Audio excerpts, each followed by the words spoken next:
It's 4 o'clock in Los Angeles. It's 6 o'clock in Chicago. And it's 7 p.m. in Atlantic City, New Jersey. How are you, folks?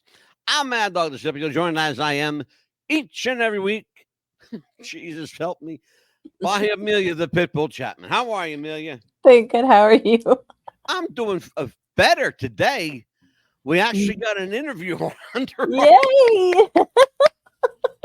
Those of you who were here last night or were thankful enough to stay around. First of all, we're very grateful you did, because that was a hell of a show. It was a really great show.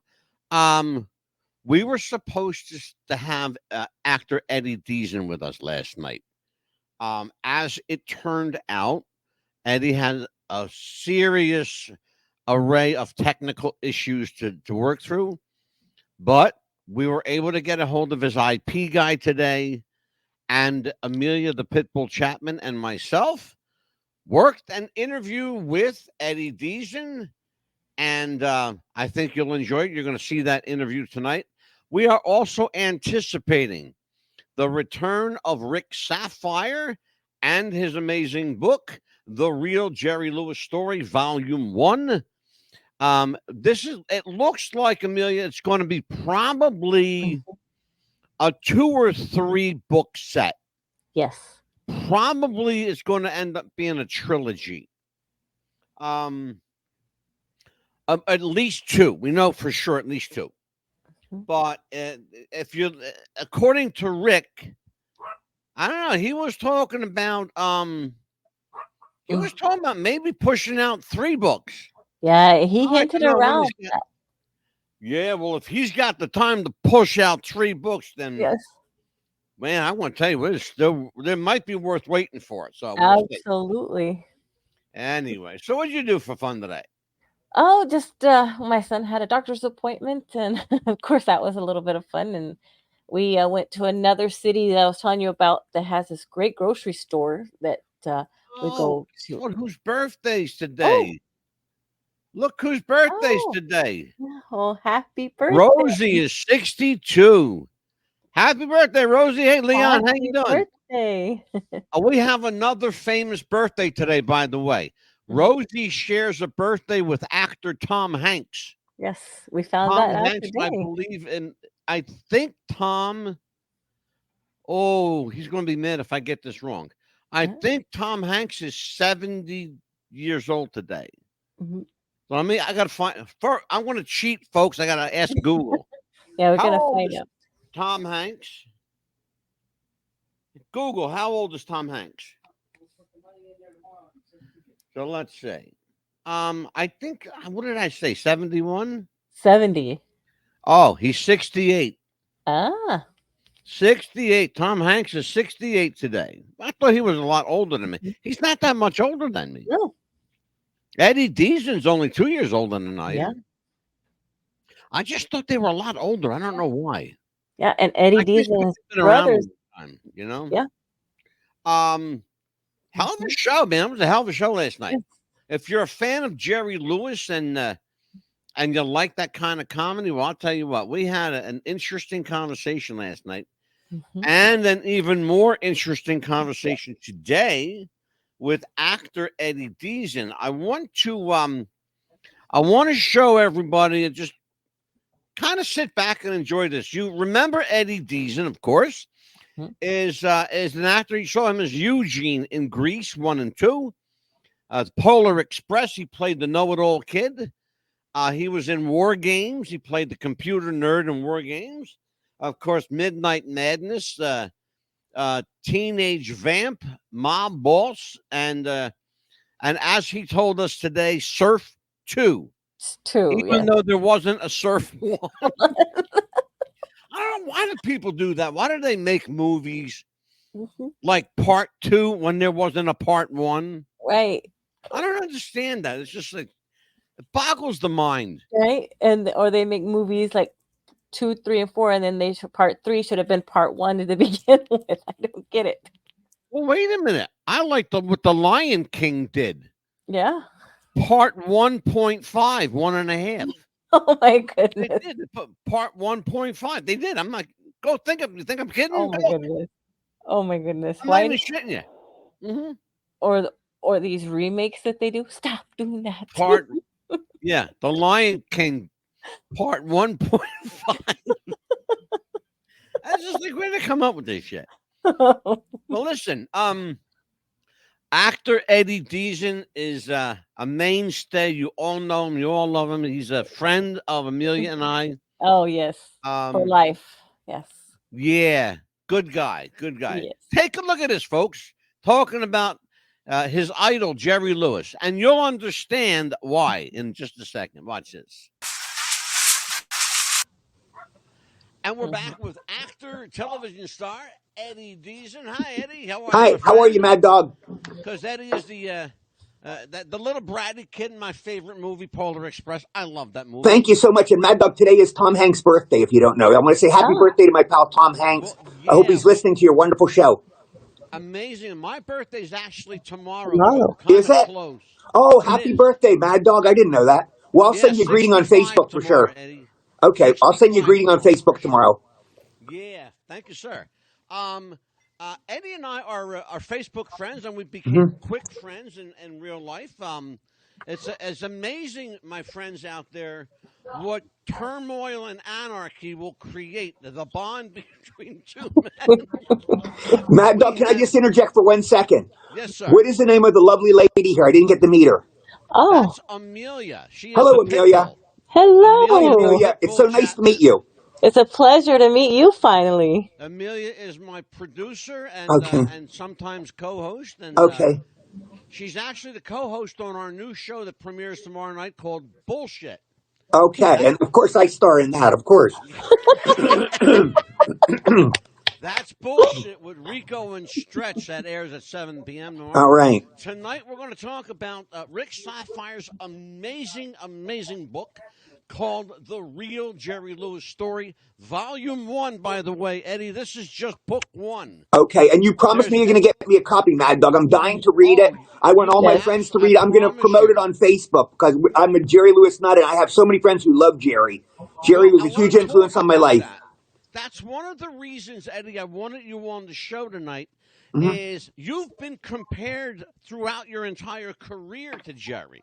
Yes. So I want to talk about it's kind of like getting a Class B minor league player comparing the Babe Ruth, comparing me to Jerry Lewis. But I'm honored if I ever am. Well, let's talk about that, especially early on. You know, we talked about Rick and I spoke on our previous show last night. Of course, this is Tuesday night's program, right? And we're talking about how Jerry Lewis lost the funny. Yeah, quote unquote, lost the funny. I have my theory. Yeah, and I think what Rick and I agreed upon, I think universally, right, is that as Jerry got older and matured, the right. funny went away. Yes. So he wasn't the wiry skinny guy. So much of his comedy was he's this gang guy, which I was.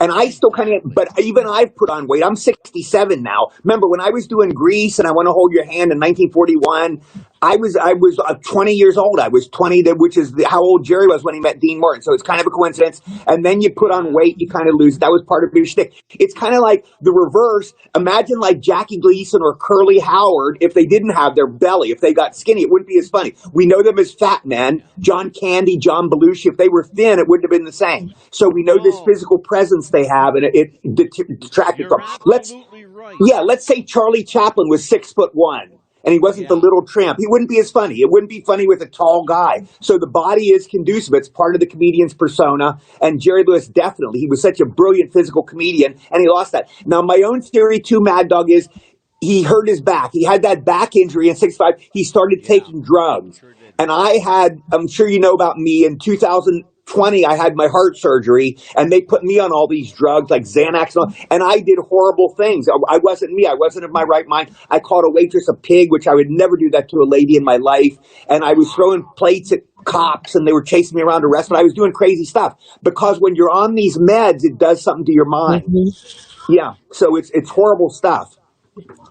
So let's talk about, I want to get into the comparative aspect, but I also want to get into Jerry's influence on your particular style of acting Yes. and comedic acting, and they are two very different things. Yes. So True. let's talk about that, and I'll let you roll. And please ask Rick any question, anything you want. It's all Rick, I yours have tonight. questions for you. I'll answer your question first, Mad Dog. Then, Rick, I have questions for you. And hi, Rick. How are you? Thank you so much for your book. Thank you for writing this. My style with Jerry Lewis, my voice has always been kind of weird like this. So I kind of took it up an octave, and I saw Jerry Lewis did it with his voice. We're both skinny. We're both Jewish. We both have a crew cut. I didn't have a great partner like Dean Martin, but I look like that. Now, if you look at my character, I based a lot of it on Harpo Marx too, but you can't see Harpo Marx in me. I don't have a blonde wig. I don't have a horn. I'm not a mute. So I don't look like Harpo Marx, but Harpo Marx was a big influence on me. You'll see my early stuff. Hi, da-da, me, da-da. And this is all the smile. Harpo Marx, but you don't see that. I want to pull him just for a minute, Amelia. Yes. As we're watching this, and people should know that we recorded this. We had to pre-record Eddie today because God bless him. You know, he's a guy, and we had a big laugh about it today. Yes. He's a guy that's been compared to like the computer geek, the nerd. Yes. Folks, I'm going to tell you something. Eddie Deezen is the least geekiest, least nerdiest guy. And he knows nothing about technology or computers. Just to show you this, okay? I love Eddie. I do. I love the guy's great.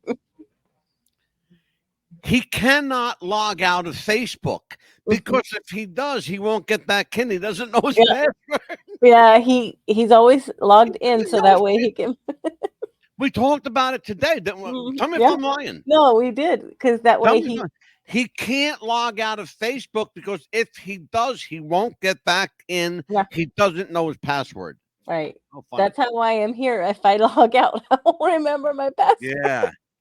Well, I wanted to stop here for a second because Eddie has always been compared, his whole career, to Jerry Lewis. And we're talking about a guy, Rick Saphire, who in fact was Jerry Lewis's friend and was his manager and confidant, like personal real life manager for 60 plus years, his whole life, pretty much.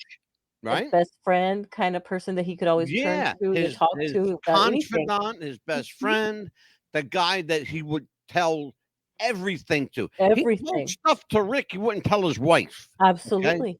Yes. That's the kind of relationship Jerry Lewis had with this guy. And I want to set the table here because what we're actually talking about is a guy who I don't want to say ripped off Jerry Lewis because Eddie never did that. No. He never did pratfalls. Eddie never did slapstick. He did, in your face comedy, but always Eugene or the nerd from War Games or Mob Boss, like playing a geeky mob boss or Midnight Madness where he was, just kind of like off, completely off, right? Anyway, but you're talking about a guy that was, a damn good actor in his own right. So when he said that Jerry was his hero, you have to understand that he means that with a badge of honor. He's not copying the guy. No. He's just, it's like you heard him say that he took the voice and made it an octave higher. They're both skinny kids from, from the East Coast. They both had crew cuts. They're both Jewish. They're both, hey, lady, kind of shit like that, right? He didn't mimic him, but he kind of made his character toward Jerry Lewis. Exactly. Exactly right. And so I wanted to put that out there so you guys understand what we're talking about. Okay, let's continue with this interview. Watch. is my favorite comedian, but you can't see that. Curly Howard's my favorite comedian in the world, but you can't see it in me. I don't look like him. But Jerry Lewis, I look like, I act like, I had kind of weird walk. No, I walk strange. I have bad scoliosis. My one hip is higher than the other. So when I walk, I look funny. It's just a comic walk, and I look kind of geeky like Jerry Lewis. That's because I have scoliosis. So I hope that answers your question. Is that enough? Oh, God, sure. Okay. Should I ask my questions for Rick? Because I have a lot of questions You for can him. ask Go anything ahead. you want, Yes. Okay, as Rick. many questions as you want. Okay, there was a famous article. Fire, brother. Rapid Okay. fire. And to say, like, again, with Jerry Lewis, not funny. And also, there was a kind of a, no offense, Rick, because I love Jerry. Please, I'm not insulting him at all. But there was kind of a mean, nasty side to him. He took on kind of this mean demeanor, becoming kind of like Buddy Love. And I think a lot of that was the meds he was taking, too. Jerry took a lot of meds. And I know that I became a mean person when I took my meds. So I Now, I'm going to stop this interview for just a second, Amelia. Yes. I thought it was very interesting when you and I heard him say that today. Yes. I thought it was very interesting because one of the things I would never have thought Yes. is that the medicine made him that way. Oh, it can. The medication can make it you turn. absolutely can. But the only problem, it's not even a problem. I don't want to use that word. No. The only flaw in Eddie's argument is that Jerry was like that long before he took the medicines. He was like that long before. They say he was serious and arrogant. You heard what he said. Absolutely. Dean Martin was the funny one. Yes. Jerry was the serious one. Yes. Which is, and if you think about it, it makes perfect sense. Absolutely. And the bad part about that is like a Xanax or any kind of medication like that can make you have a real bad side effect. And if you're already like that, it makes it worse. It will intensify. If you're Yes. a prick, it'll make you a dick. Yes. Yeah. Hate to put it like that. No, you're telling the truth. I like what Eddie said today. He said, "Oh, never mind. So I can't share it. I love to share it, but I can't." Amelia knows what I'm talking about. Yes. I can't. I'm sorry, folks. I love you all, but I can't share this. Watch this. Got a bird's eye view of how they can affect the person, and otherwise, nice, affable person can turn mean when you put these drugs in them. Because I did horrible stuff. I said horrible things to my sister. I don't think I did anything to my mom, thank God, but I did things to my brother. My brother, I did mean things to. My roommate in LA, he said he had a roommate. And I took his clothes and I put salad dressing in them. I was mixing salad dressing in with his clothes. That's something a rational person wouldn't do. And I would never do that if I wasn't on Xanax and all these drugs. So it makes you act crazy. Rick, I'm sure you know the exact meds Jerry was taking, but I've heard many interviews with him. He was taking all these drugs because he had the pain in his back, and the poor guy was in pain. So he had to take these meds. And I'm sure that affected his mind too. All right. So what he's talking about, let me tell everybody what he's talking about if you don't know. All right. So in 1967, Eddie, I'm sorry, Eddie, listen to me, Eddie. In 1967, Jerry was performing in Las Vegas. Okay. And he did what's called a pratfall, which is like a fake trip, right? Yes. Well, what happened was he really fell. And when he landed backwards, and there was a microphone, part of a microphone cord, Right. sticking up out of the floor. It went right into his back. Okay. In fact, I want to show you what it was right here. If you'll look at this microphone here.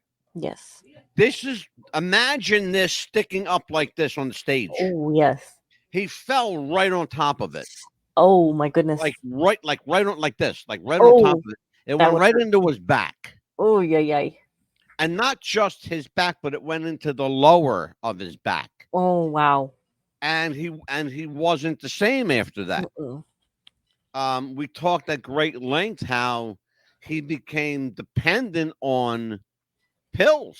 Yes. Opiates. Jerry Lewis was, and I'm not speaking ill of the dead. I promise you, I'm really not. Jerry Lewis was an opiate junkie for quite a long time. Even his manager told us last night. Yes. Rick Saphire told us last night. All right, so let's watch this. Anyway, Rick, my first question is, there was the famous article when I got out of the hospital, 2022, was in Vanity Fair about Jerry sexually harassing all these women. Now, I don't know if you addressed this in the book, but I'd like to know the true story about this. If one woman comes forward, it could be an Anita Hill, Clarence Thomas thing. He said, she said, maybe she's lying. But this interview had 4 different women saying Jerry, masturbated in front of him and did all this stuff. And, we have sex with me. And then the one woman said he wouldn't. And she said Jerry gave her the cold shoulder through the rest of the film. Are these women's stories correct? Do they have credence? Did Jerry do that kind of stuff? And I'm just curious to know. It doesn't make me like Jerry any less because he was flawed like all of us. We're all flawed. We're human beings. We do stupid things. And guys are stupid sexually. Women are much higher evolved than men. This is a fact. Women are just higher evolved and more intelligent sexually. Women can be sane and rational, and guys will do crazy, stupid things. The horrible part is, of course, rape is its furthest extreme, which we would never do that. But guys do horrible things, and women don't do these evil, horrible things sexually. Women might do mean things in other ways, but they don't do sexual things like men. This is an aberration of men, and that's why maybe a woman president would be better. Who knows? But let's not get into that. But anyways, I wanted to know if that's true. That's my first question to you, Rick. Yeah. Okay. Other questions? Let's see. Let me think. Oh God, I have this is asking Jerry Lewis. This is like when I did Polar Express. You're doing that. Yeah. Let me just tell everybody, Eddie Sure. Deezen is an actor and comedian, best known for playing his nerdy, geeky parts in films like Grease, Grease 2, Midnight Madness, Right. I Want to Hold Your Hand, one Right. of my favorites because I'm a Beatle freak.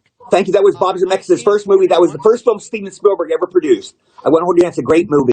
Amazing film. 1941 is also one of my favorites. And, of course, Thank you. War Games. Who doesn't love War Games? War Games, yes. He has been a larger starring roles in films, and particularly independent films, such as Surf, Mob Boss.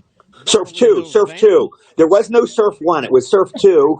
It was the first movie in history where there was a 2 and there was no 1. It was in the Guinness Book of World Records. So it was Surf 2. Teenage Exorcist. Teenage Exorcist, yes. Eddie is also a And after you see that movie, you don't need an exorcist. And Eddie is a prolific voice actor whose Yes. most notable characters include Mandark in the Cartoon Network series Dexter's Laboratory, Yes. Snipes the Magpie in Rockadoodle, Right. Ned in Kim Possible, and Right. of course the know-it-all kid in my favorite film, my favorite Christmas movie anyway, the Polar Express, co-starring our birthday boy Tom Hanks. Yes, exactly. And I want to just clarify one thing to make sure you know, Mad Dog. A lot of people think that was a voiceover job, but no. It was the craziest movie shoot in history. It was the first motion capture film. Tom, me, Nona Gay was the girl, the hero girl. That's Marvin Gaye's daughter. She was a lovely lady. And Peter Scolari was the lonely boy. So it was the 4 of us. We acted out the whole movie. We acted out the whole movie. Every day we get into scuba divers' suits. They would glue a scuba cap to our head. They'd make these marks on our head and glue these electronic dots to our heads, the 4 of us. And we would act out the scene. Then they had a little Tom Hanks, a little kid Tom Hanks, a little kid me, a little kid Nona, a little kid Peter. They would act out the same scene. I'd go, hey, Santa Claus, I want all those presents. Cut. We do the scene. The little kid, the little Eddie, hey, Santa Claus, I want all those presents. They somehow morphed us into kids' bodies. But Polar Express was filmed. The whole movie was filmed. We acted with Tom Hanks. We acted out the whole movie. I love the stories behind the story. Wow. Yeah. One of the things. Did you think it was Rick and I voiceover, spoke Amelia? about last night, Eddie. One of the things that Rick and I spoke about last night was Right. the Jerry Lewis, the father, Jerry Lewis, the private man. Yes. We spoke about something very topical, particularly now. Jerry's daughter Susan lives in Philadelphia. She's homeless. Rick and his family tried to give her a place to live. Apparently, there's some other issues going on with Susan. Okay, back up. I never heard this. He has a daughter, Susan. Is this from his wife, Sandy? I believe it is. Why is she homeless? I believe it is from, and we'll find out. Rick will tell us, I'm sure. But if it's from Sandy, it's quite. If it's from an affair Jerry had, then that's a different thing. I don't know how you handle that. Jerry, we all know this. Jerry got around with women. He liked women. He was like Frank Sinatra. Yeah, He was like Frank Sinatra. He just, he loved women and he screwed a lot of women. Again, women wouldn't usually do. Well, I guess the unfairness is if a woman acts like that, they're called a whore. But if a guy does it, he's cool, like Frank Sinatra. It's kind of the sexist part of our society. That's a true thing. It really is. But here's the interesting thing, though. She looks just like him. She is she's the female Jerry. She looks just like him. How old is she, Mad Dog? She is 72 now. Oh my God, she's been around. Oh my God, she's been around forever. Oh yeah. So 72, that was probably with Patty. He wasn't with Sandy that long. Yeah. 72, it would be with Patty. And she is, of course, she spoke and tried to have a relationship with her brother Gary Lewis. Of course, Gary Lewis and the Playboys. Right.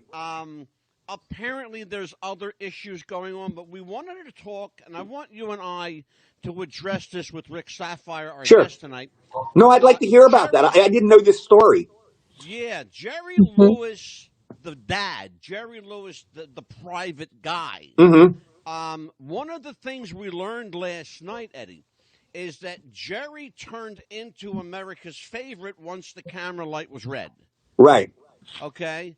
And when it was off, he became this other guy. Yes, exactly right. He's an enigma, but you're exactly right. He wasn't supposedly the nicest guy in the world. I met Kathleen Freeman, who did 13 films with Jerry. And the first thing, and she gave me a ride home that day. And she goes, ask me anything about Jerry Lewis. And I said, my first question is, tell me about Dean Martin and Jerry Lewis. Her exact words, Mad Dog, she goes, the first thing you have to know is Dean was the funny one.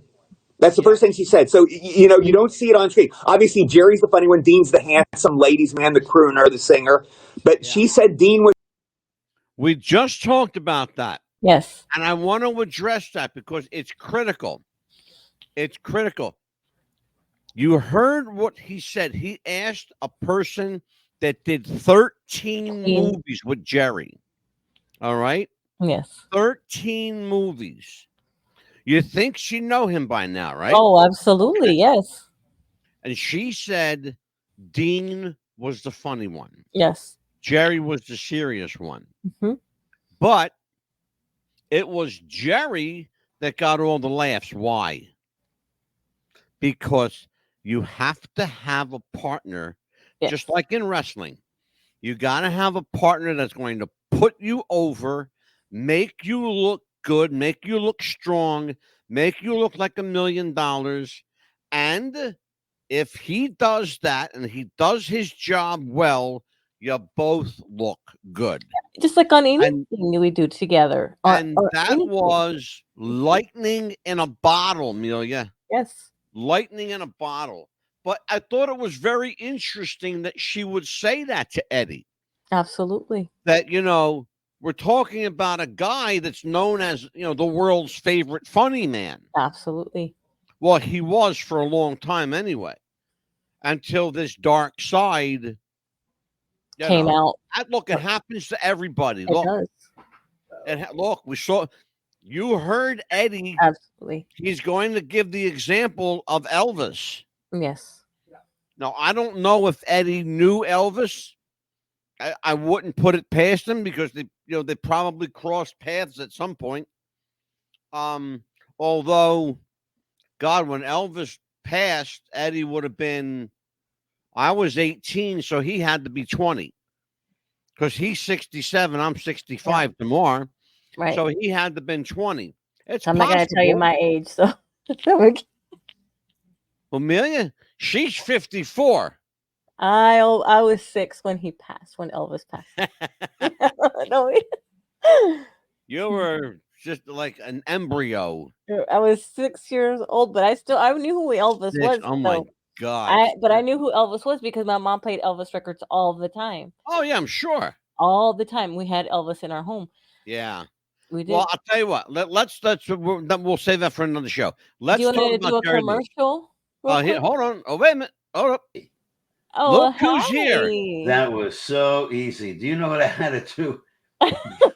Here I am. Hi, Rick. How you doing? Very good, thank you. We were just about. That's funny, Rick. We were just about to go to commercial, which is perfect timing, and then we're going to come back because Eddie Deezen is here by videotape, and Oh, he's got. interesting. I We, didn't know they he's made videotape anymore. Wow. well, yeah, he's This here. is We retro. actually, when we come back, I'll tell you what happened. All right, I'll be All right, anxious so to hear. let's do this spot I want to see the from our friends commercial. at Manscaped. Okay. Oh no, actually, our friends at Manscaped. Do you have sweaty balls or volleyball netty balls? It's time to make them ready balls. The Manscaped.com Lawnmower 3.0 will do the job and clean your knob with its patented no-nick head, so your head will function as desired. Enter promo code Wrestling Future for a generous 20% discount. That's enter Wrestling Future for a 20% discount. Manscaped.com and Wrestling with the Future, going balls to the walls with Manscaped.com and the Lawnmower 3.0. Your balls will thank you, and so will we.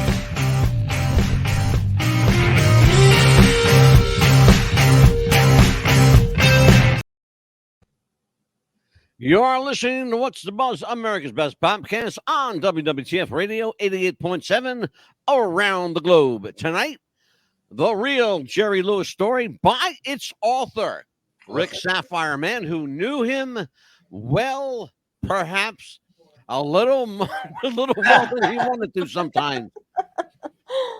Rick, welcome back to night number 2, my friend. How are you? Well, I'm very happy to be here.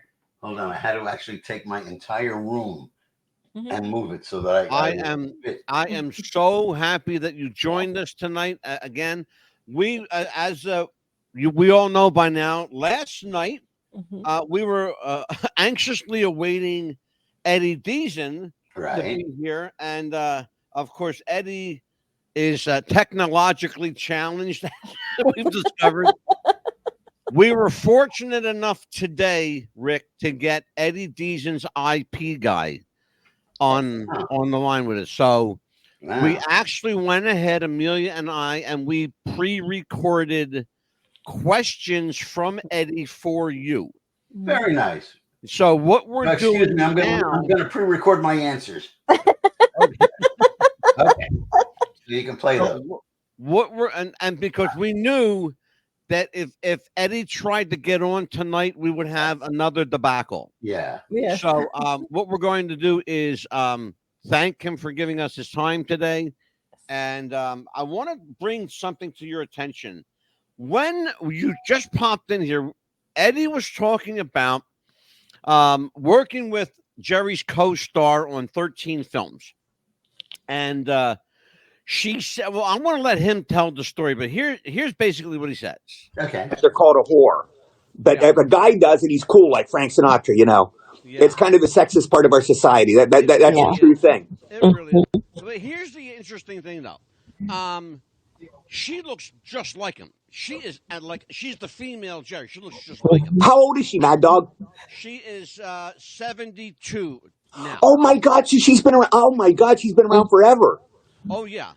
So 72, that was probably with Patty. He wasn't with Sandy that long. Yeah. 72, it would be with Patty. And she is, of course, you know, she spoke and tried to have a relationship with her brother Gary Lewis. Of course, Gary Lewis and the Playboys. Right. Apparently, there's other issues going on, but we wanted to talk, and I want you and I to address this with Rick Saphire, our guest tonight. No, I'd like to hear about that. I didn't know this story.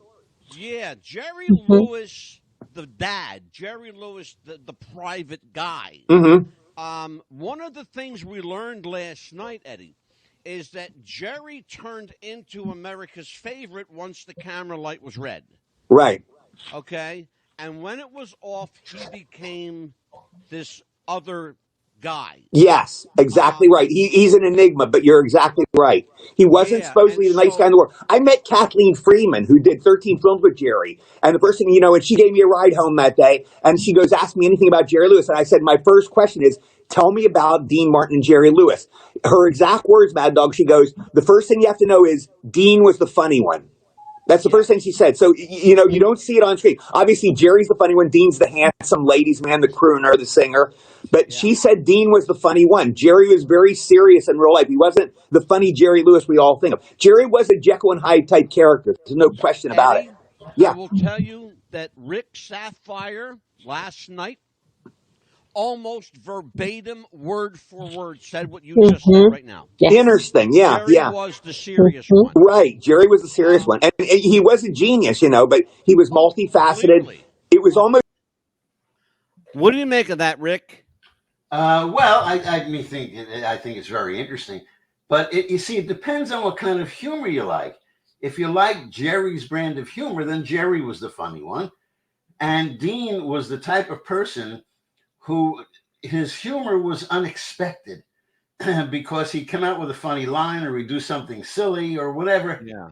But he seemed like the adult in the room, and when he did something funny or crazy, you would notice it. With Jerry, it was expected. Kathleen Freeman got it right. And the last thing that Eddie said, well, he talked about this genius. I have an issue with this genius thing because, it's something that can't be diagnosed. But yeah, no, it's there was certainly a certain truth to that.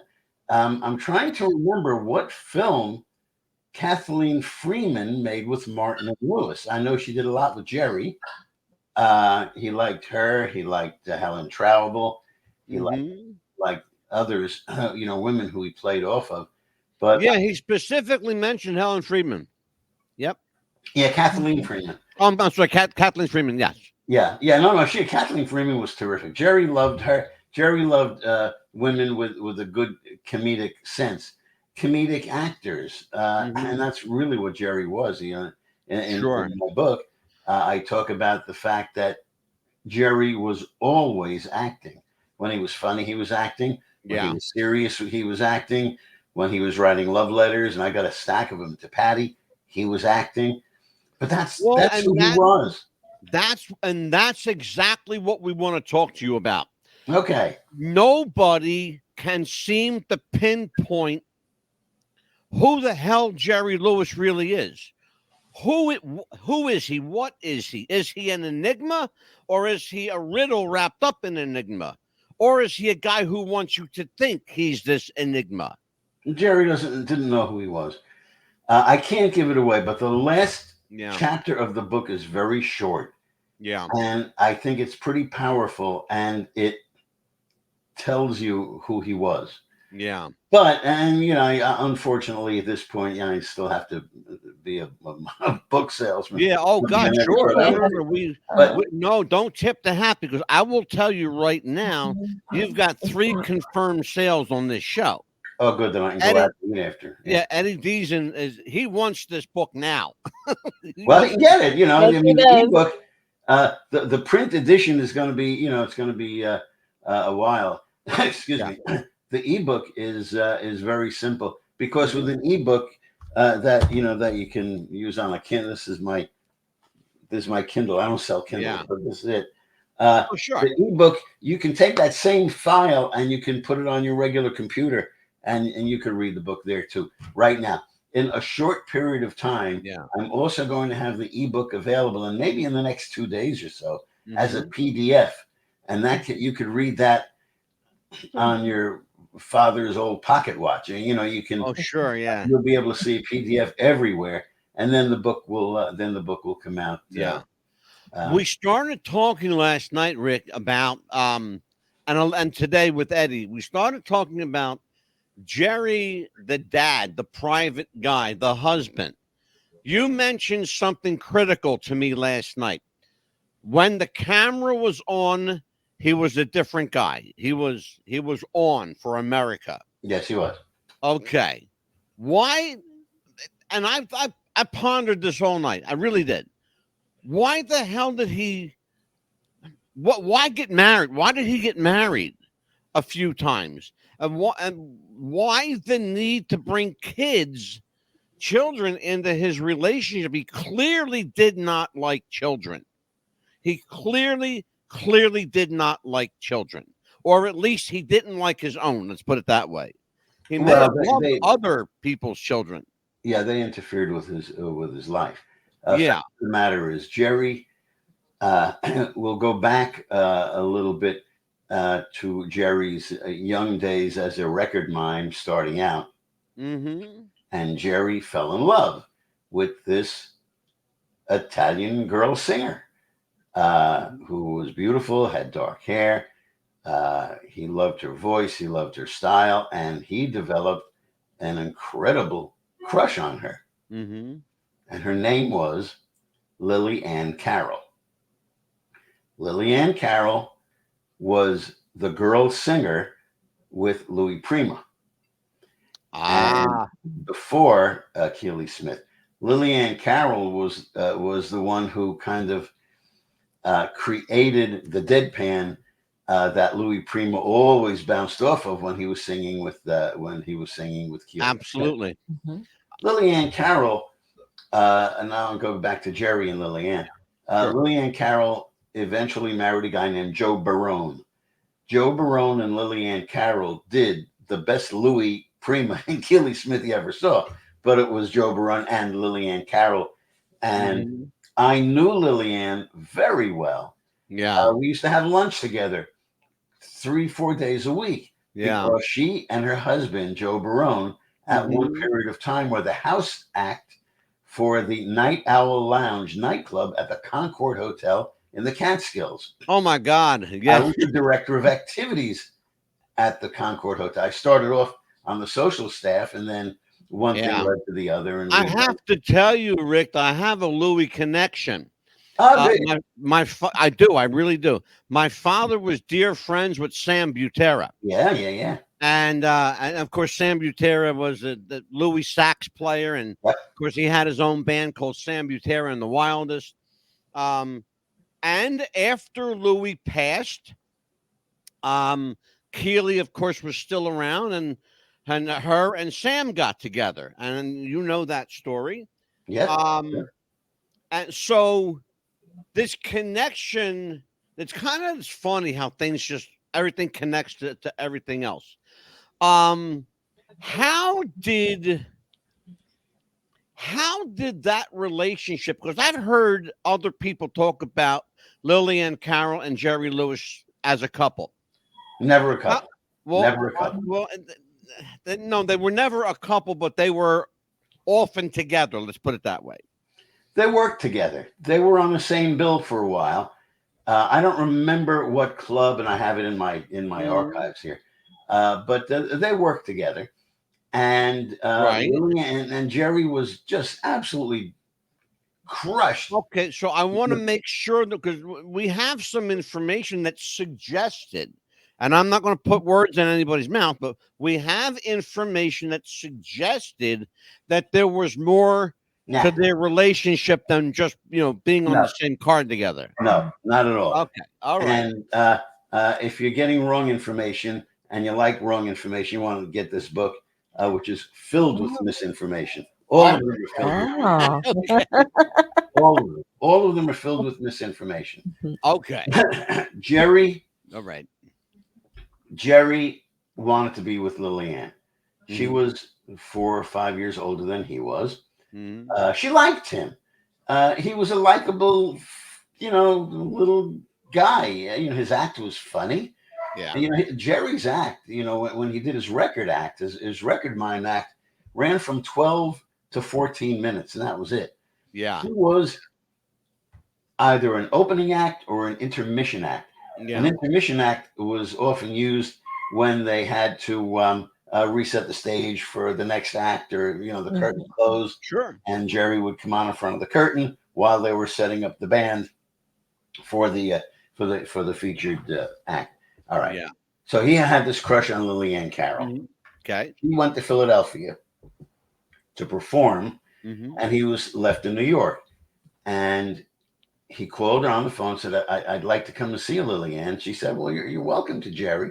He got on a bus from Manhattan at the Port Authority, got on a bus and took the bus to Newark, which he was very familiar with. Sure. And it was a nightclub where Lily Ann was performing, and he got in because his show was over at, whenever it was over, midnight, 12:30 at night. Right. Knocked on her door and woke her up, But she got it all together, and she opened up the door and she said, Jerry, yeah, come on in. Jerry came in. She sat down.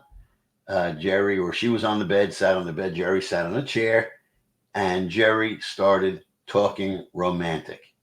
And she said, no, Jerry, I really like you. You're very nice. You're a lot of fun. You're going to be great for some girl, but you're not for me. Yeah. And he so that makes a lot of sense then, given what I heard. There are people, and I'm sure you've heard these stories. I'm sure you've heard them all. But there's probably nothing I'm going to tell you haven't heard. So that's okay. I'll act surprised. Okay.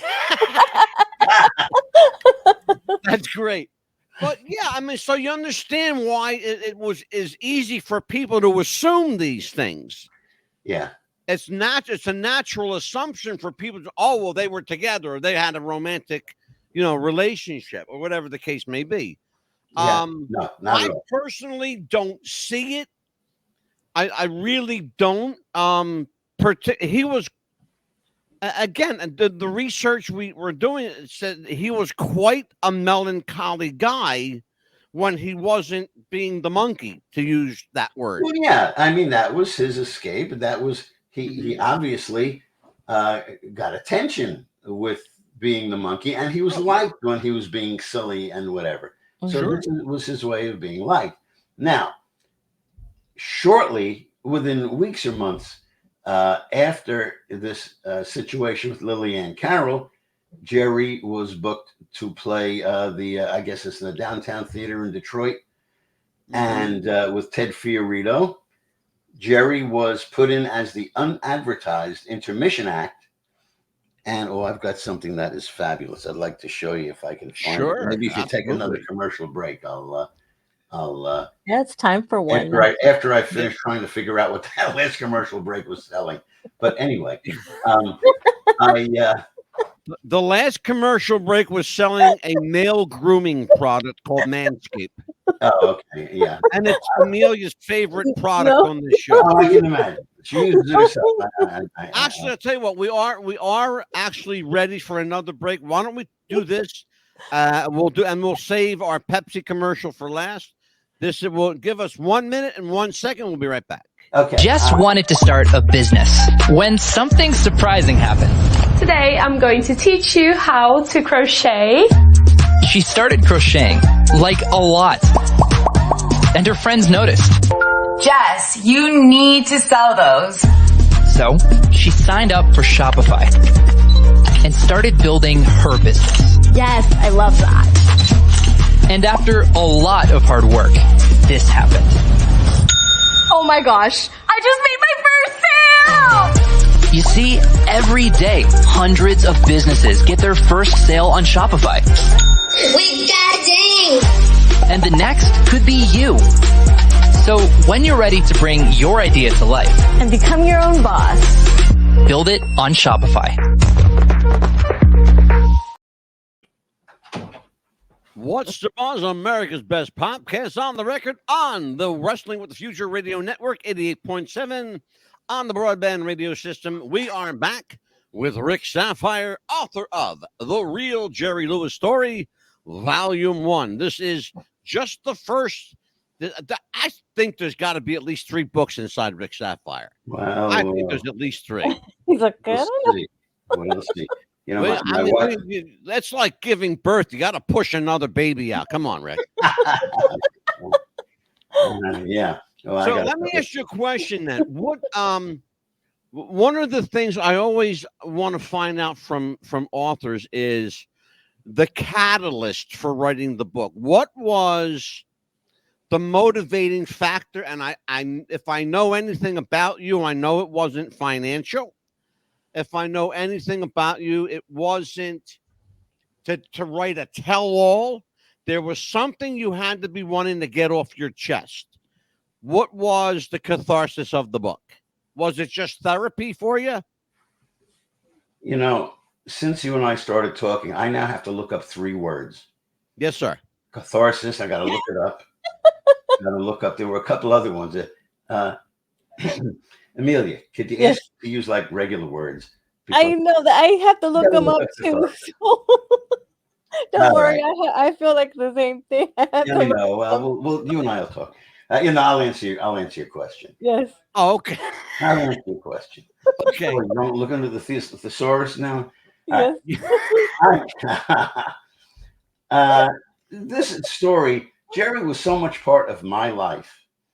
And I don't like to make, some people think, well, sure, I knew a star, so I have to kind of horn in on his life. That's not how it happened. No. Right. And I'm blessed with the fact that since I started representing celebrities in late 1960s or 1970, I had already had a whole career as a kid entertainer and all.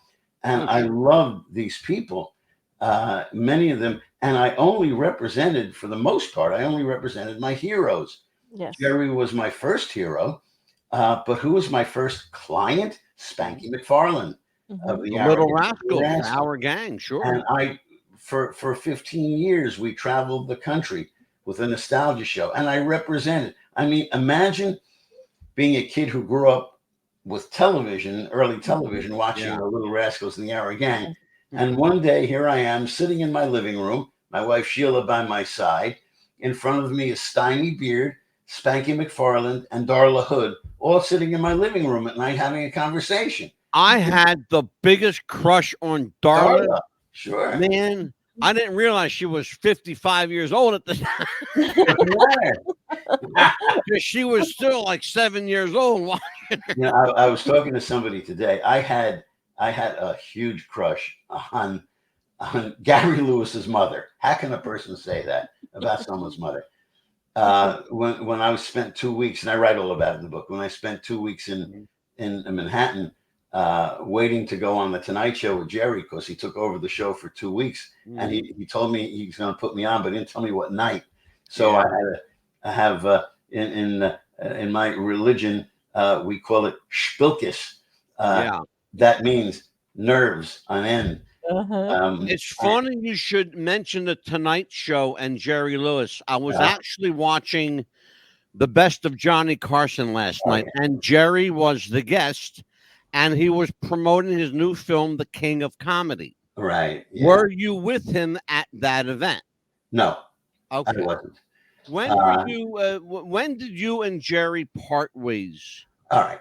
Well, we never really parted ways. My relationship with Jerry was actually threefold. As a youngster, I met Jerry when I was 6. Uncle Ernie took me. We were staying in the Catskills at Brown's. Jerry, for some reason, to this day, I don't know why, Jerry was having lunch at Grossinger's, which was Brown's competition, about 3 miles down Route 52 in the Catskills. I know that area like the back of my hand. Yeah. And in any event, Uncle, I don't have a picture of me with Jerry at that first meeting, but I have a picture of Uncle Ernie, my mother, my sister Joni, and me outside of Grossinger's before we went in to see Jerry. That's when I first met him. We had a short conversation. Yeah. Then when Jerry found out that I was an aspiring entertainer, and Uncle Ernie was really helping me, because I guess I was one of those precocious kids who wanted to be in showbiz, but Uncle Ernie saw something. He treated me like a son. Yeah. And Jerry started helping me in various ways. And when Uncle Ernie kidnapped me for 2 weeks to stay with him at the Essex House Hotel in New York, when Jerry and Patty were in, because Jerry was hosting the Tonight Show during the interim period between Jack Parr and before Johnny Carson's contract with ABC was up. So they had rotating guest hosts. So Sales did it for a week. Everybody in show business seemed to have done it for a week or 2 weeks. Oh, God, sure. Jerry, it was so incredibly entertaining. He was at the height of his career. Yeah. Sans Dean Martin. And so in the hotel room, Jerry said, Ricky, I'd like you to be on the show with me. There was a reason for it, which I really go into detail, but it's not that important here. But then Jerry was my mentor. So that was the second. First I was a kid. He was my friend. I was excited to know that Jerry Lewis, the guy from TV, I knew him personally. None of my friends would believe me. Right. So, that's like, if I were to have had a relationship with some celebrity lady, aside from the fact that I'm married, I couldn't tell my friends because nobody would believe me. Just as Jerry never expected anybody to take him seriously when he talked about his affair with Marilyn Monroe. Yeah.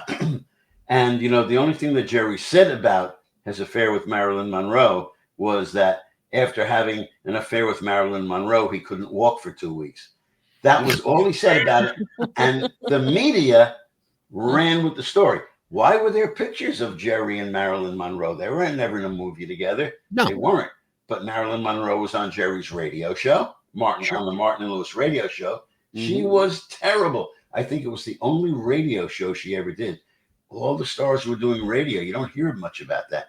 Even Frank Sinatra had a fabulous short-run 6-month radio show called Rocky Fortune. Every week you heard another radio adventure of Rocky. I have all the episodes. Great stuff. But the actors did radio because, even if you were a big star, you only made a couple of movies a year. Sure. And then it was 6 months before they released. You had to do something in the interim. Oh my God, yeah. Lux Radio Theater. Okay. Where am I? I have no idea. Right. But anyway. It's all good. What was the question? Okay. So now I'm Jerry's protege. Yes. He got me a lot of publicity. I don't know what I have here in the office. I was in all the teenage magazines. Jerry had a deal with the Sterling Publications that published Teen Life magazine. Well, I wound up with a full page in Teen Life magazine, and that scored a lot of points with some of the girls back in those days. When I knew that, I went to the store, to the magazine store, and there was the cover of the magazine that I knew I was in, and I looked, and I had a full page. I didn't expect a full page in Teen Life, but what was most exciting to me, when I turned the page, there was a full page picture of Haley Mills, who I had such a crush on. Haley Mills. Yeah, who didn't? Well, but I was able to hold my page up to the light and see both of us together. That goes through I love it. Yes. I love it. The mind of a kid. Meanwhile, scene changes years later, and I'm on an airplane flying to Phoenix, Arizona, with Haley Mills sitting next to me, going to a personal appearance. But that's I was very lucky. I represented people who were my heroes, and I always called myself a lazy representative, a lazy manager, because I only represented people who were already famous. Right. So, I couldn't help people. I can't. My son plays the nose flute. Can you help me get him into show business? If you want to ask me about what a nose flute is, I could do 15 minutes. But anyway, it is really a musical. Well, I want to take another look at the interview we did with Eddie today, and let's take. I want to ask you one question though, and then we'll break for that. Sure. Is there any way that I can show a video clip on here? I'm on my Mac. I'm on a computer. Is there any way I could drag and drop a video in so that people can see it? Oh, damn. I could do it for you if I had the clip. All right. Well, you know what? Let's see if we can do that, because the fans, and you especially, will like this. I promise you will. But I'm going to drop this into our little communication thing here. Okay. All right. I don't want to type a message. I just want to send it. Okay. It's coming to you. All righty. Good. And this is on the right half of the screen. I shot the video. On the left half of the screen, I arranged for what is happening. So if you can see it, I think this will thrill those people who are interested in this stuff. Okay. Amelia, you have it on your end? Not yet. Oh, it's a video, so it may take a moment or two to. Oh, okay. I got you. To get there. I put a stamp on it. All right. If we're able to do that, that would be great. I'd love to see it. I can't wait to see it. In Absolutely. the interim, we have an amazing show we did with Eddie Deezen today. Yeah, let's see. Rick a little bit of that. Saphire questions and Mhm. just as soon as that book comes out in physical paper form. I love paper form. Yeah, Yeah. well, I love holding a book in my hand Me anyway. too. I know. I've got a small library over here. Mm-hmm. Yeah. Between my books and my records, I don't have room to no room I to know. walk down there. There's nothing like Records. Now, those are those big round things with the hole in the middle. Yeah. Records. Yeah. Those are the Yes, best and things. they're 'cause not I was a giant little boy, I had CDs, that. folks. Yeah. Yeah, I know, Did I ever right? tell you that? I had a 45 in my hand. Somebody said, "Oh, where'd you get that crazy CD?" I said, "The CD." Here's a record. Yeah. And see this record? Oh my God, Jimmy Palmer, sure. Who is Jimmy Palmer? Come on. I remember who Jimmy Palmer was. He was a couple of things you needed. First of all, he's a hell of a trumpet player, number one. Yes. Number two, I believe he had the band. It was called, I know the first one of the first ones he had was called the Jimmy Palmer 3. That I don't remember. That I don't know. And I see him sitting in front of a recording setup. Right. I don't know what that's all about, but I remember. Yeah, I remember him as a trumpeter. Yeah, I could do a whole show on Jimmy Palmer. Jimmy Palmer was Patty Lewis's first husband that nobody knows about. Ah, gotcha. And what a terrific musician and entertainer. And I fully believe that when Jerry and Patty got married, because that was your first question, when Jerry and Patty got married, yeah. I don't think Jerry knew that Patty had been just recently divorced from Jimmy Palmer. And the media never, ever asked Patty, gee, how do you ever come up with the stage name Patty Palmer? Yeah. Never asked her, and I don't know if she was told. And in her book, in Patty's book, I laughed till I cried. Right, yeah. Oh, wow. She never mentions the first marriage. Wow. I don't know why, except Gary told me that he didn't know that his mom had been married previously until a few years before. Well, it would make sense to me, Rick, especially if Jerry was still alive at the time of the publication of his book. It would make perfect sense why she would either not mention it or deny it if it ever came up. They didn't have any children. She and Jimmy didn't have any children. Yeah. It was a short-lived marriage. Everybody's entitled to a first try. Sure. But it was never mentioned, and apparently the boys didn't know about it. And I don't think that Jerry knew about it until. Well, I'll tell you what, I say what I say for a reason. Given Jerry's temperament, given his clear and obvious temperament, it was probably wise of her not to say anything or mention it. Well, Patty didn't write the take book on it. Patty didn't write the book until after they were divorced and everything was settled. And so, I mean, they weren't even seeing each other anymore. She got screwed out of a lot. She had that beautiful house. I'm sure. She lost the house. She lost everything. So, very, very, very sad story. But let's look at Eddie Deezen because I want to see a little bit. Let's take a look at this. Yes. Too much genius to contain in one head or something. He had all this stuff going on. The guy was so brilliant, and he couldn't keep control of himself. I don't know. But arguably, and I said this last night, and nobody can dispute this.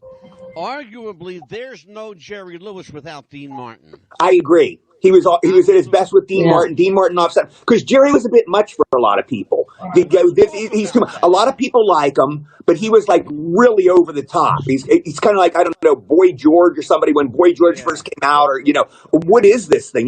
He was a very funny guy, but he was too much for a lot of people. He had legions of fans, but a lot of people disliked Jerry. He was probably maybe the most disliked comedian. Whereas let's say a Bob Hope, it was pretty much was universally loved. Bob Hope was universally loved in his career. You know, somebody One of like the that. things that Charlie we Chaplin talk was pretty about, universally loved until the communist stuff later.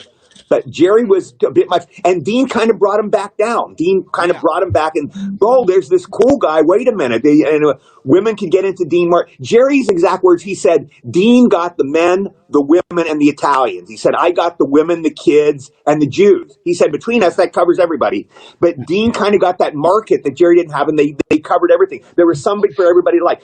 The Beatles, I'm a Beatles nut. I've read over 1,000 books on the Beatles. John Lennon said, he goes, none of us could have made it alone. He goes, Paul wasn't quite strong enough. He goes, I didn't have enough girl appeal. Ringo was a drummer and George was too quiet. He goes, but we figured everybody could find one of us to love. And that's what happened with the Beatles. Everybody had their favorite Beatle and everybody could associate with one of the Beatles. You know, you don't like John and Yoko, so you like Ringo. You don't like George with his mystical stuff, you like Paul. You know, women, of course, love Paul. He was the cute one. Ringo, you kind of felt he was an underdog. But it was kind of the same thing with Martin Luther. The 50s. This is the irony of Elvis. In the 50s, he was looked on as this menace to women and, you know, this sex maniac and this horrible guy, this drug addict. And he was a sweet country boy. He wasn't doing any of that stuff. He was just this sweet country boy. He just started singing, and nobody'd ever done those pretzel kind of dancing. You know, nobody'd ever been like Elvis. And of course, women would flip for him. He was a very handsome guy. And then, ironically, he was the all-American boy. He joined the army. That's when he started taking drugs. He started taking these pills to stay up at night and all, and he got hooked on drugs. And what you say, Mad Dog's kind of what I thought of is he kind of became Elvis towards the end. He became so weird, and he was kind of this character 24 hours a day. Hey, man, blah, blah, blah, where's my car? Where's my, make me all this bacon. And he just became this weird character. It was like a cartoon character. And, you know, the early Elvis, if you look at Elvis in the 50s and look on YouTube, look at some of the interviews he gives, he's a very sweet, innocent kid. A caricature of himself. Yeah, he became a character of himself. And Jerry's kind of similar. I could see that. Jerry had like an almost Elvis Presley kind of fame. Elvis Presley's the biggest star you could ever imagine. And Jerry and Dean and Jerry were, you know, the Beatles. These are the biggest stars you could ever become. Right. He talks about Jerry being the Elvis of comedy, but also having the same idiosyncrasies and quirks and physical hang-ups that Elvis had. The drugs, the paranoia, the need to be look at me, you know, the need to be the center of attention. You knew the guy. Right. So how close is Eddie to that narrative? Well, the narrative, I mean, it's pretty close. Of course, those of us who remember Elvis and remember him from the very beginning up until the very end realize, I mean, he went from being Elvis Presley and going into the army and coming back and trying to be Liberace. You look at his stage persona with the spangly clothes and, you know, whatever. He wasn't a good Liberace. You know, I mean, he was still popular when he was heavy and older because he was able to sweat. You know, performers that sweat are very popular. Seriously, because people think that they're working real hard. Yeah, that's what killed Jackie Wilson. Yeah. Sweating literally killed Jackie Wilson. He was taking salt pills. Really? Yes, he was. I'll tell you when, and I know this because I was there the night after he collapsed on stage. Wow. And it was at the Dick Clark Rock and Roll Caravan at the Latin Casino in Cherry Hill, New Jersey. Yeah, right. That's where I am right now, you know, Cherry Hill. Exactly. Mm-hmm. And I was there the next night because I was supposed to be there that night. That's what you said. Jackie Wilson used to take salt pills to sweat. Yeah. And it was ironic that Elvis Presley paid for his medical bills up to the day he died. So Jackie Wilson was assaulted. Yes. He was assaulted and insulted. By the way, when people would ask me about Elvis Presley, what do you think about Elvis? Do you think he's still alive? You know, because that was the big rumors. You know, is Elvis really still alive? So yeah. I always said, yes, he is very much alive. He was able to take off a few pounds. He hated all the attention. He couldn't stand it, but he still wanted to perform. So now he goes around as an Elvis impersonator. Maybe he did. Yeah. Find out. Yeah. Yeah. Can I talk to Elvis? I'll tell you a little connection. Amelia has a connection to Elvis. Her husband, Jeff, used to work at Graceland. Mm-hmm. Yeah.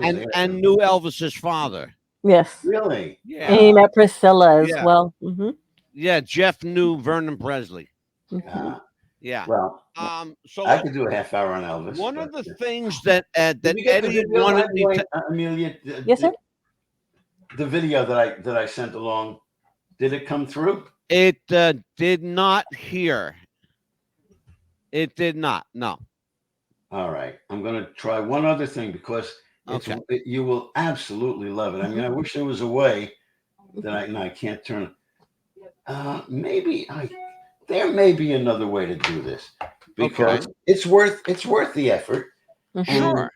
And let me see if I can do this. I have to turn up the volume. Oh, there you go. Sure. Let's see if I can make that'll work. We call that old school around here. Absolutely. Yes. How about our old school, Amelia? We do this with the phone. Absolutely, right? We do that all the time, facing it. When people can't get in, we take the phone and put it right up to the microphone. Yes. Yeah. Like we used to do back in old radio back in the day. But one of the things Eddie Deezen wanted me to ask you is he wants to know if it's in the book. And you don't have to say anything here. Yeah. But he wanted to know what the real reason was that Jerry was so committed to the muscular dystrophy telethon and all of that. Because they were committed to him. He did not have a son or a daughter with muscular dystrophy. There was nothing like that. Mm-hmm. Yeah. My wife always liked to say about Jerry, and Sheila is the co-author of the book. She used to say that Jerry always liked to make a mystery out of bullshit. Oh, and I could tell you the whole story of how it all started with the Muscular Dystrophy Association. Yeah. It's in the book, but it would be. It'd be and I want it to remain in the book because I want people to buy the book. Oh, absolutely. Yeah, there's a lot that we want people. You have 3 sales here. Well, that's a given. Oh, that's very nice. All right, I'm trying to find this video on here. So talk to each other for a minute. Yeah, it'll be worth it. I promise. Well, I want to put this up here. We'll talk to Eddie for a little bit here. Mm-hmm. Amelia, questions for Rick? Please, Amelia, I haven't talked to you enough. Please, I know, right? You do remind me a lot of Jerry Lewis, by the way. Oh, thank you. Okay, I'll take there's a couple of because you can ask Frank Sinatra. You know, Frank Sinatra. What's your favorite song you did? What do you think's the best song? He's heard these a million times. You can't think of anything new to say to these guys. So anyway, Jerry Lewis. Okay, so I go to meet him. Mr. Lewis, you're my favorite comedian. I think you're the greatest guy in the world. My favorite movie of yours is Rockabye Baby or whatever I told him, you know. Dead silence. He did literally. Crickets. There's crickets. He gives me the deep freeze. I did about 3 or 4 of these takes. Mr. Lewis, I've seen all your movies and all. I'm a comedian myself, and I patterned myself after you and done it. Dead silence. Crickets. Da-da-da. Finally, I did about 4 times. He either got bored with me or he took sympathy on me. He said, this poor Schlemiel. And he goes, thank you. He said it just that way. No grace, no affinity, no real affinity. You know, it's like, oh, I really think you're a great comedian. I really think you're good. It's like he said, literally, thank you. It's like the kid, you know, thank your grandma for giving you the sweater for Christmas, Billy. You know, thank you, grandma. And he gave me kind of this mean thank you. That's all. And that was Eddie talking about meeting Jerry. Yeah. Patterning his career after him, and Jerry if just. If you want to cut a conversation short, with always, Jerry, may he rest in peace. Tell him how great you think he is. He has no. Tell him, do an imitation of Jerry, and he'll throw you out of the room. He hates it. Hated impersonators. He didn't like to hear people say how wonderful he was. But if you say, Jerry, I got this Leica camera that was my father's, and I don't know how to work it, he'll spend an hour and a half with you and helping you learn how to work the camera, because that's what he loved. I don't think he felt that he was fitting, deserving, very strange character. But I'm ready for this. Are you ready for this? Absolutely. Yes, sir. Okay. Here we go. Press the magic button. Press the button.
Remarkable. Yeah. Couple more seconds. Remarkable. Here, watch this part. It's almost over.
And that's Susan and Jerry. I have actually seen both of those previously.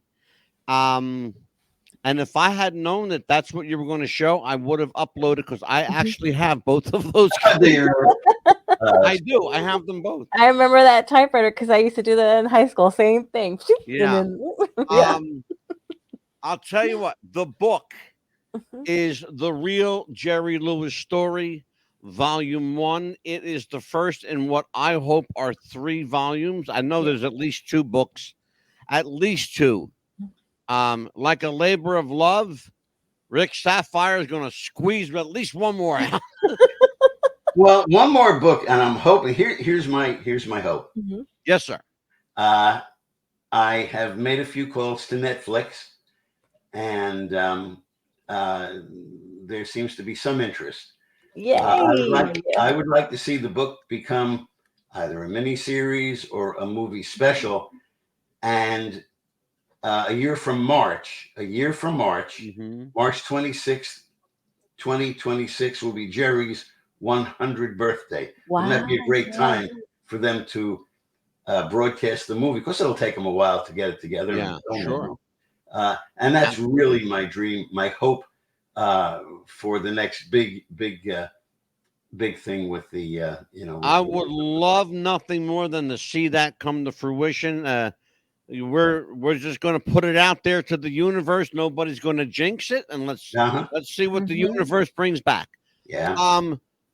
Before we do anything, after the show, don't go anywhere. I have an important message from you from Eddie Deezen. Oh, sure. Right. Yeah.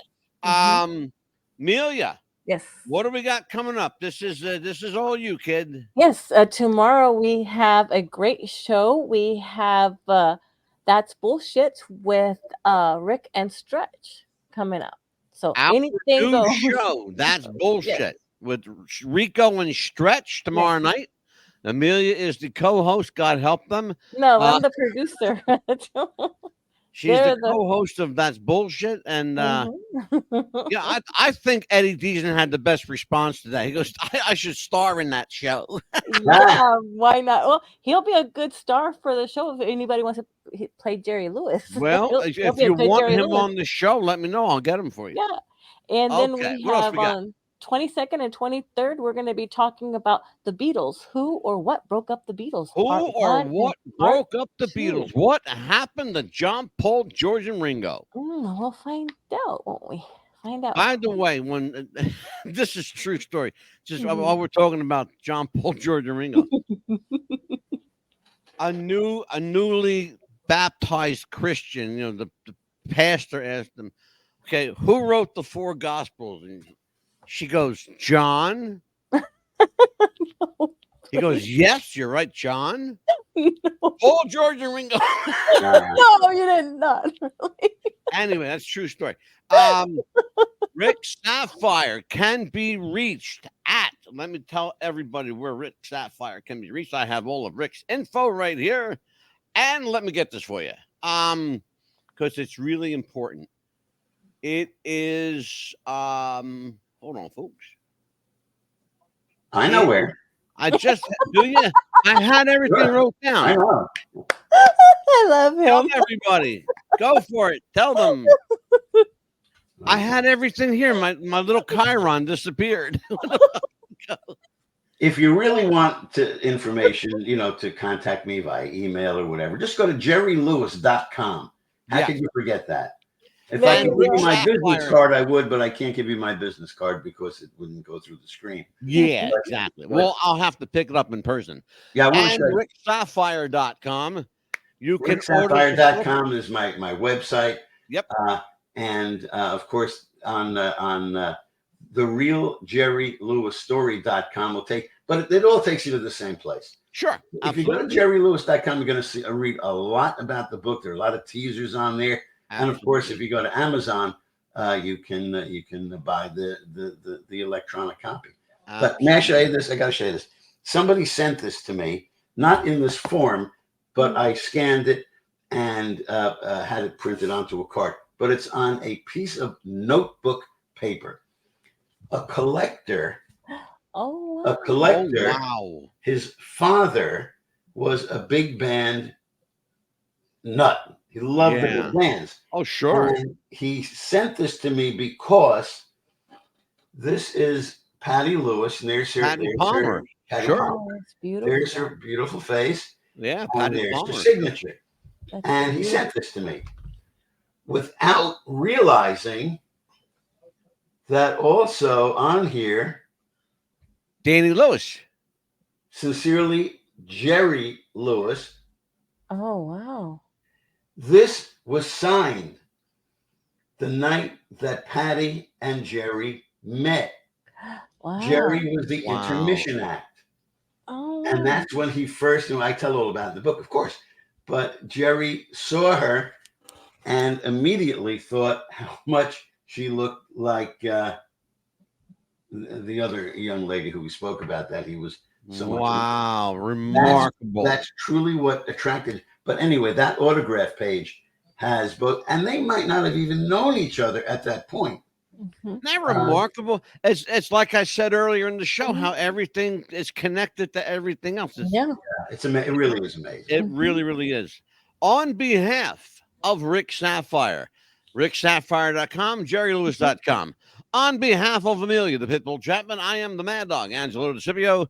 Join us each and every Monday, Tuesday, and Wednesday for What's the Buzz, America's Best Popcast. And until we see you again, Lord willing and the creek don't rise, be good to each other, folks. Take care. Bye.